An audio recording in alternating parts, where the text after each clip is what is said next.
dopamine and testosterone are directly linked. So if you start damaging those receptors enough, it is naturally going to lower your testosterone levels. So porn is responsible for low testosterone in men. Why is porn bad?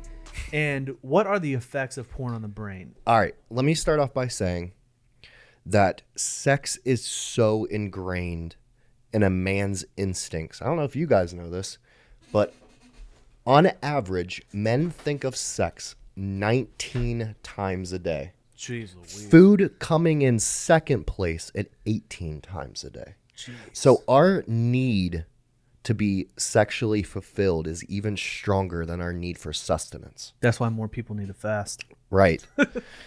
However, so the problem with porn is since sex is at the forefront of our instincts and our drive to go and do, go and get, go and succeed, be the man that we're supposed to be, porn is quite literally tricking our dopamine that we see a naked girl, we are about to get her, and we are tricking our dopamine receptors over and over and over again to the point that our dopamine receptors get confused and it starts quite literally frying and killing our dopamine receptors.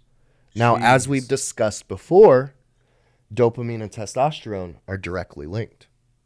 So if you start damaging those receptors enough, it is naturally going to lower your testosterone levels. So porn is responsible for low testosterone in men. Absolutely. That is fascinating. I've never thought of that because I know most men, including myself, have struggled with it. I mean, we all have. I'm sure everybody. Most men, 50%, 56 to 58% of pastors in America actively struggle with pornography. It's use. not. It's there's rough. no person that's exempt from that. No. It's in our society so big, but we don't talk about how it actually affects us. And Yeah. I think that's a big deal. It's very, very dangerous because, of course, the more you lower your testosterone, the less drive you have to be a man, the more you're going to watch porn. And the more you watch porn, it's just going to be it's going to end up being just like a very dangerous cycle where it's just like coming back to what you said before about how 80 years ago, men that were in their 60s had twice the testosterone. I feel like this could be a contributing factor because 80 years ago, they didn't have porn. They didn't have porn that you could just see. You'd have to They go had out and buy. brothels. You had to actually go buy a out and magazine. accomplish being a man. Wow. So porn literally could be a big reason why men It's a struggle. huge reason why men struggle. How does that interact with social media addiction, especially with Gen Z, Gen Alpha, with TikTok? You know, the constant hyper awareness that I can just scroll, and I'm not even watching long videos anymore to actually get real content. I'm just scrolling for 10-second dopamine hits. Yeah, over I and mean, over again. the way that shorts, what you're talking about, the way that shorts work, it very much tricks dopamine receptors the same way. But if I were to have to compare it using drugs, it would be like comparing weed to heroin.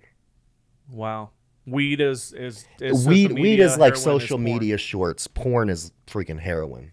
What are the expectations that happen as a result of porn usage in men? So what kind of expectations, false expectations for men that aren't actually, having healthy testosterone? What does that do in the actual physical dating world when you're out on a date with a woman and you're so addicted to porn? What does that do for your mental state? Well, because it's damaging the dopamine receptors, when you watch porn and jack off regularly, you are essentially causing the Pavlovian effect on yourself, and you're teaching your body that the hand is easier than the actual act itself. Because the path of least resistance is a scientific principle that humans have to live by. Whether we like it or not. Whether we like it or not, the path of least resistance is within us. And the hand is much easier than, having to seduce a woman and taking her out. And then even the physical act itself, it's a workout. Like, let's be real here. Sex is a workout. It is a workout. Especially for a man. In any situation, I always think to myself, I'm always like, do hard things. What is that one thing that is harder to do? And we've been talking about this, and I feel like fighting the urge to do it, then you create new pathways in your brain that makes it easier.